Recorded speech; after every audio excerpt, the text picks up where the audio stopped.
السلام علیکم ویورز. آج کا پہلا سوال ہے. یاسر شاہ صاحب ہیں اندرون لاہور سے. وہ کہتے ہیں جی کہ میں ایک سچا پاکستانی ہوں. آپ سے مجھے ایک اختلاف ہے کہ جب بھی بھارت کے بارے میں سوال کیا جاتا ہے تو آپ بھارت کی سائٹ کیوں لیتے ہیں؟ وہاں مسلمانوں پہ دن رات مظالم ڈھائے جاتے ہیں مگر پھر بھی آپ صرف بھارت کے خلاف بات کیوں نہیں کرتے؟ یاسر شاہ صاحب، بہتر ہوتا اگر آپ مجھے اپنی ایج بتاتے، اپنا ایکسپیرینس بتاتے، آپ نے آج تک کیا کچھ پڑھا لکھا ہے وہ بتاتے، بیک گراؤنڈ سے تھوڑا، خاص طور پہ ایج، تو آپ ایک سچے پاکستانی ہوں گے اور میں ایک جھوٹا پاکستانی ہوں گا. لیکن میرا استدلال اپنی نوعیت کا ہوتا ہے. پہلی بات یہ ہے کہ میں نے ہمیشہ بھارت کی انتہا پسندی کی نفی کی ہے، اس کو ہمیشہ کنڈیم کیا ہے، اور یہ بھی کہا ہے کہ وہ وقت دور نہیں جب ان کو ری وزٹ کرنا پڑے گا. میں نے اس طرح کی انتہا پسندانہ مسلمان تنظیموں تک کے بارے میں بھی بریف کیا ہے. یہ غلط ہے. میں اربوں انسانوں کو کنڈیم نہیں کر سکتا، اور یہ میرے ایمان کا حصہ ہے. میں 2-3 بار بھارت ہو آیا ہوں. پرانی بات ہے میرا لاسٹ وزٹ. تو ہوتا یہ ہے کہ چند ہم پاکستان کیوں بدنام ہوا کہ دہشت گرد ملک ہے. کیا آپ دہشت گرد ہیں؟ کیا میں دہشت گرد ہوں؟ کسی کو اگر برین واش کر دیا جائے، یہاں جو اسلام کے نام پہ مسلمانوں کا خون بہاتے رہے، برین واشڈ، ان کے پیچھے کچھ لوگ ہیں، وہ قابل رحم ہوتے ہیں، ان سے ہمدردی ہونی چاہیے. حضور پہ، ہمارے آقا پہ، ان کی سنت دیکھو آپ، ان پہ کیسا ظلم نہیں ڈھایا. ان بدبختوں نے کیا نہیں کیا. طائف فرشتے نے کہا 2 پہاڑوں کے درمیان رکھ کے پیس دوں. آپ نے کہا نہیں، شاید کل ان کی نسلوں میں سے کوئی اللہ کو ایک ماننے والا اور مجھے اس کا پیغمبر ماننے والا نکل آئے. اس طرح نہیں ہوتا.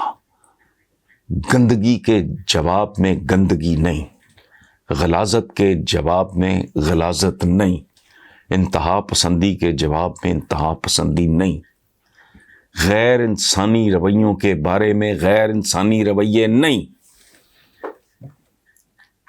فتح مکہ پہ کیسا ظالم تھا، یاد ہے آپ کو؟ وحشی تھا. حضرت امیر حمزہ مجھے بہت عزیز ہیں. ہمارے یہاں ہم خلفائے راشدین کی بات کرتے ہیں، وہ ان کا ذکر نسبتاً کم ہوتا ہے، لیکن میں آپ کو بتا نہیں سکتا وہ میرے کتنے عالی شان رول ماڈل ہیں میرے لیے. ان کے قاتل کو معاف کر دینے والے حضور کی امت ہیں ہم. آج نہیں تو کل نہیں تو پرسوں وہاں کروڑوں مسلمان بھی بستا ہے، دیگر اقلیتیں ہیں. اگر ایک مائنورٹی، اور مت بھولو ان کے جو مہاتما گاندھی تھے، وہ پاکستان کے حقوق کی آواز اٹھانے کے لیے اس کی پاداش میں قتل کیا گیا وہ آدمی نہیں بھولنا چاہیے. مسلمان کہلانا، مسلمان ہونا اور بات ہے. میں نے کل کی ویڈیو میں بھی پیورلی 100% قرآن پاک کے حوالوں سے کچھ باتیں کی ہیں. ہمارا اسلام انفارچونیٹلی انڈین اسلام ہے. ہم نے صدیاں ان کے ساتھ گزاری. ہم خود دیانتداری سے، آپ اپنے آپ سے پوچھو، میں نہیں آپ کو جانتا، ہم نہیں کبھی ملے، شاید ملیں گے بھی نہیں. آپ دیانتداری سے صرف یہ سوچو کہ آپ نے ترجمے کے ساتھ قرآن پاک کو کتنی بار پڑھا. نفرت کے جواب میں ظلم کے جواب میں ظلم. اچھا، دوسری بات، آپ اس بات پہ کیوں نہیں کوڑتے کہ ہمارے یہاں باپ اپنے بیٹوں کو کنویں میں پھینک کے خودکشی کر رہا ہے۔ لائل پور میں، فیصل آباد میں ایک باپ نے اپنی 6 ماہ کی بچی 25,000 میں بیچی ہے۔ 4 دن پہلے اخباروں میں خبر تھی کہ پارکنگ کے رولے پہ 3 سگے بھائی قتل کر دیے گئے۔ مہینہ نہیں ہوا اس خبر کو کہ بہاولپور میں ایک زمیندار کے کھیت میں ایک بکری گھس گئی، اس نے مزارے کی بیٹی کو گولی مار دی۔ لوگ بھوکے مر رہے ہیں یہاں، ملک بھوکا نہیں ہے، یاد رکھنا، جس کو مقروض کر دیا گیا۔ ہم آوے جاوے کہ ہمیں اپنے ارد گرد کچھ نظر نہیں آتا، ہمیں فلسطین کا ظلم نظر آتا ہے۔ او بھائی، اس طرح نہیں ہوتا۔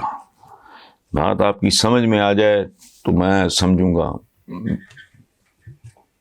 میرے پہ رب کا کرم ہوا، نہیں بھی آتی تو بسم اللہ، یو آر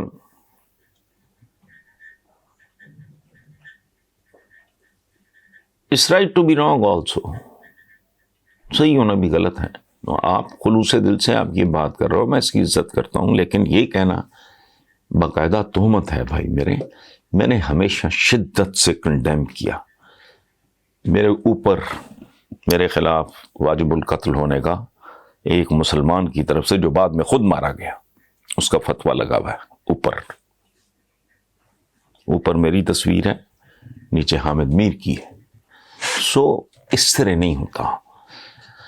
پہلے میں اپنا گھر تو دیکھ لوں۔ 57 سال، کوئی قیمت 74 سال ہو گئے، کوئی ان بہنوں، بیٹیوں، بچیوں کی کوئی قیمت دے سکتا ہے؟ کوئی ان بزرگوں کی، ان جوانوں کی،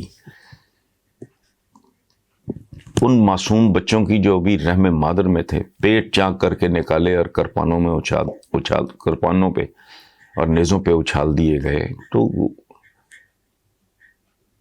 یہ آج 74 برس کے بعد بھی ارد گرد کیا ہو رہا ہے؟ ہم اتنا بھی نہیں کر سکے کہ اپنے لوگوں کو 2 وقت کی روٹی، ہم اپنے لوگوں کو عزت نہیں دے سکے۔ یاسر شاہ صاحب، جو مفت ملتی ہے، اس لیے پلیز باقی آپ کی مرضی۔ یہ ہیں خرم احمد خان، مسلم ٹاؤن لاہور سے۔ وہ کہتے ہیں جی کہ نیب نے سابق وزیر اعظم نواز شریف کی جائیدادیں فی الفور فروخت کرنے کا حکم جاری کیا ہے، اور اس سلسلے میں متعلقہ ڈپٹی کمشنرز کو مراسلے جاری کر دیے گئے ہیں۔ اس فیصلے پہ مریم اورنگزیب کا رد عمل آیا ہے کہ یہ فیصلہ نیب نیازی گٹھ جوڑ کی نئی سازش ہے۔ آپ نیب کے اس فیصلے اور مریم اورنگزیب کے رد عمل پہ کیا کہنا چاہیں گے؟ خرم احمد خان صاحب، اس پہ میں نے کیا کہنا ہے؟ میں کچھ بھی نہیں کہنا چاہوں گا۔ یہ جو مریم ہے، اچھی ذہین بچی ہے، لیکن ہمارا ایک پرابلم ہے، ہمارے ہاں ساتھی نہیں ہوتے، دوست نہیں ہوتے پولیٹیکل پارٹیز میں، چمچے کڑچھے اس طرح کے مصاحب ہوتے ہیں، درباری ہوتے ہیں، کنیزیں ہوتی ہیں۔